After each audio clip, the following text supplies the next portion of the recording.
Assalamualaikum warahmatullahi wabarakatuh. Saya Nureski Triwijayanti dari Fisioterapi UI 2018. Pada kesempatan kali ini, saya akan membahas mengenai motor pathway, motor control, dan motor learning. Yang pertama ada motor pathway. Motor pathway disebut juga sebagai tractus piramidal atau tractus corticospinalis yang berfungsi sebagai jalur motor neuron dan merespon terhadap informasi atau sinyal yang berasal dari korteks cerebral dan batang otak. Terdapat dua jalur utama dalam motor pathway, yaitu upper motor neuron dan lower motor neuron. Di sini ada korteks cerebral yang berperan penting dalam motor pathway karena impuls motorik berasal dari sel piramidal raksasa atau sel Bates dari area motor, yaitu gyrus presentral dari korteks cerebral. Nah, korteks yang berperan penting dalam motor pathway ini ada dua, yaitu motor cortex dan somatosensory cortex, di mana motor cortex berperan untuk mengatur gerakan dan sensasi. Sedangkan somatosensory cortex berperan untuk mengontrol stimulasi taktil, sensori motor integrasi, emosi, nyeri, dan empati. Lalu ada dua jalur motor pathway. Yang pertama itu lateral pathway, berfungsi untuk mengontrol gerakan sadar atau volunteer dan dibagi menjadi tiga jalur, yaitu jalur kortikospinal, jalur rubrospinal, dan jalur anterior kortikospinal.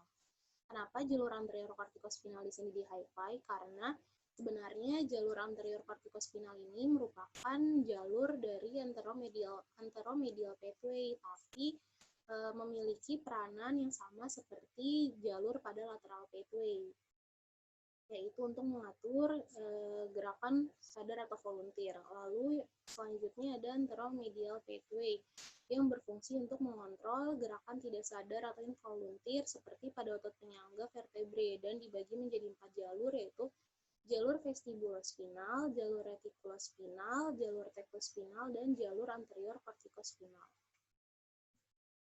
Yang pertama kita bahas lateral pathway.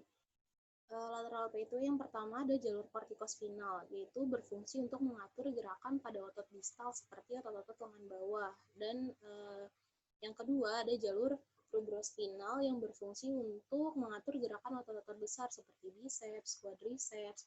Nah, jalur rubrospinal ini dimulai dari red nucleus di midbrain. Lalu ada jalur anterior kortikospinal.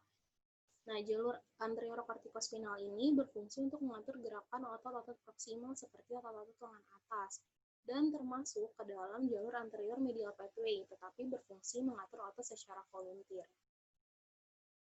Nah, ini jalur-jalurnya.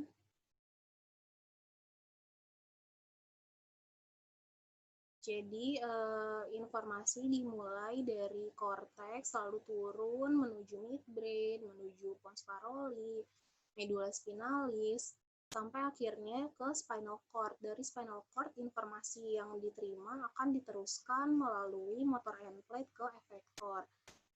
Jalur rubrospinal tract juga sama, informasi yang diterima dari korteks.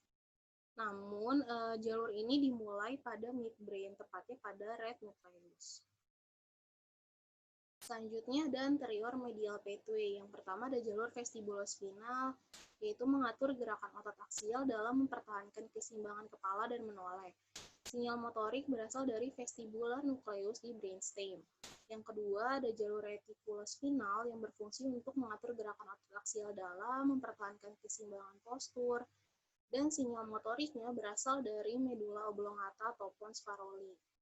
Lalu ada jalur tectospinal yang berfungsi untuk mengatur gerakan otot dalam orientasi dan sinyal motoriknya berasal dari superior colliculus di midbrain. Yang keempat ada jalur anterior kortikospinal yang sudah dijelaskan di slide sebelumnya. Nah, ini untuk jalur-jalurnya. Ini untuk jalur anterior corticospinal tract. Ini untuk jalur vestibulospinal tract yang dimulai pada pons paroli, tepatnya pada lateral vestibular nucleus. Ini jalur tectospinal tract yang dimulai di midbrain pada superior colliculus. Yang kedua ada motor control. Nah, motor control ini didefinisikan sebagai proses memulai, mengarahkan, dan menilai gerakan volunteer yang direncanakan atau disengaja. Samoyikov telah mendefinisikan kontrol motorik sebagai kemampuan untuk mengatur mekanisme yang penting untuk pergerakan. Motor kontrol difokuskan pada kontrol dan koordinasi terhadap postur dan gerakan. Menurut Wilani, motor kontrol yang dihasilkan bukan hanya dari sistem neural saja, tetapi banyak faktor yang mempengaruhi seperti faktor biologis, kognitif, lingkungan, sosial, persepsi, dan memori yang membentuk motor behavior. Sistem saraf pusat yang berperan penting dalam motor kontrol dan motor learning yang pertama adalah cerebrum yang berfungsi sebagai planning dan programming.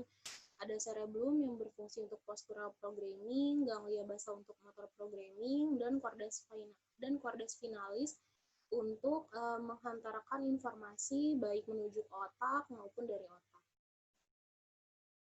Nah, ini bagiannya dari ada cerebral cortex sebagai planning programming, cerebellum untuk postural programming, dan basal ganglia untuk motor programming, di mana semua ini saling mempengaruhi untuk menjalankan motor kontrol dan motor learning. Bagaimana kerja motor kontrol?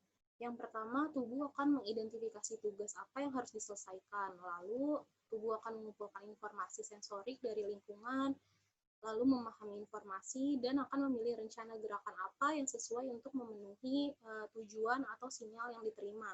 Lalu rencana tersebut akan dikoordinasikan di dalam sistem saraf pusat dan dijalankan melalui neuron motorik di batang otak dan susun tulang belakang. Lalu hasilnya akan dikomunikasikan ke otot postural, ekstremitas, kepala, dan leher. Unit motorik yang diberikan sinyal akan merespons sesuai dengan perintah. Lalu akan ada umpan balik sensorik yang dipasok lagi ke sistem saraf pusat oleh gerakan. Tujuan umpan balik ini adalah untuk memodifikasi rencana dan output yang dihasilkan, mengetahui tujuan tugas yang akan dicapai, dan menyimpan informasi untuk kinerja masa depan dari tugas yang sama atau kombinasi tujuan, yang akan banyak kita bahas di motor learning. Teori motor kontrol ada banyak, tetapi di sini saya mengambil contoh teori hierarki oleh Adams yang memiliki premis bahwa pusat kortikal mengontrol gerakan secara top until down di seluruh sistem saraf. Mode closed loop itu adalah umpan balik sensorik diperlukan dan digunakan untuk mengontrol gerakan. Lalu ada gerakan volunteer yang dimulai dari level yang lebih tinggi. Dan gerakan refleks mendominasi hanya setelah adanya kerusakan sistem saraf pusat. Implikasi klinisnya adalah untuk mengidentifikasi dan mencegah refleks primitif, mengurangi peregangan hiperaktif atau berlebihan, normalisasi tonus otot, fasilitasi pola gerakan normal, dan untuk urutan perkembangan. Menurut teori hierarki Adams juga ada tingkatan refleks, yaitu ada pasif refleks, di mana tingkatan ini adanya di medula spinalis, contohnya seperti extensor thrust reflex. Lalu ada writing reflex, yaitu tingkatannya pada midbrain, contohnya adalah neck writing. Ada postural atau tonic reflex, tingkatannya di brainstem, contohnya seperti tonic labirintin. Dan ada cortex level reflex yang tingkatannya di cortex seperti line writing. Lalu Weiss mengemukakan ada 6 level dalam motor koordinasi. Yang pertama ada level 1, yaitu tingkatan paling rendah di tingkatan neuron, level 2 di tingkatan otot, level 3 tingkatan grup otot, level 4 tingkat organ, level 5 tingkatan sistem organ, dan level 6 di mana tingkat paling kompleks yaitu tingkatan organisme. Nah, selanjutnya akan ada dibahas motor learning. Motor learning sendiri adalah suatu proses pembentukan sistematika kognitif tentang gerak yang kemudian diaplikasikan dalam psikomotor, mulai dari tingkat gerak sederhana menuju gerak kompleks untuk mencapai otomatisasi gerak. Motor learning difokuskan pada motor skill yang mempelajari tentang gerakan-gerakan terampil. Mulder dan Hottenbach mengidentifikasi 4 aturan dasar dalam motor learning. Yang pertama ada masukan atau informasi berperan penting.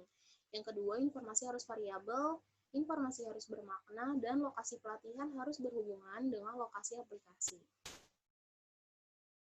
Menurut Husband dan Lange, motor learning dibagi menjadi 3 tahap. Yang pertama ada tahap awal, yaitu di mana kinerja seringkali lambat, gerakan tidak beraturan, dan waktu kinerjanya bervariasi. Sedangkan pada tahap peralihan, di sini sudah mulai belajar bertahap pada sensori motor dan adanya peningkatan kecepatan. Pada stadium lanjut, yaitu gerakan sudah mulai cepat, terotomatisasi, kinerja terampil, timing gerakan yang sama, dan kontrol sensorik pada seluruh bidang. Pada dasarnya, motor learning itu ada 3 tahapan rencana, dimulai dari tahap formasi rencana, di mana pada tahap ini seseorang sedang menerima rangsangan pada alat-alat reseptornya sebagai informasi bagi sistem memorinya. Pada tahap formasi rencana, reseptor yang paling berperan penting adalah reseptor penglihatan dan pendengaran. Lalu, pada tahap ini, seseorang akan mengalami beberapa tahapan proses, yaitu tahap menerima dan memproses masukan, dimulai dari identifikasi stimulus, seleksi respon, pemrograman respon, lalu ada unit kontrol, proses kontrol dan keputusan, lalu ada unjuk kerja keterampilan. Yang kedua, ada tahap latihan, di mana pada tahap ini pola gerak yang telah terbentuk dalam sistem memori sedang diunjuk kerjakan. Rahan Tokna menegaskan bahwa pada tahap ini ada dua hal yang perlu mendapatkan perhatian, yaitu frekuensi pengulangan dan intensitas. Karena frekuensi pengulangan itu berkaitan tentang bagaimana gerakan itu efektif untuk diperbaiki atau dikoordinasikan. Sedangkan pada intensitas, secara fisiologis, kurangnya intensitas dalam frekuensi pengulangan dapat menjadi sebab kurang permanennya hubungan antara akson dengan dendrit. Maka, intensitas diperlukan untuk membuat hubungan reseptor dan efektor menjadi permanen. Yang terakhir ada tahap otomatisasi, yaitu di mana gerakan otomatisasi merupakan hasil dari latihan yang dilakukan dengan efektif.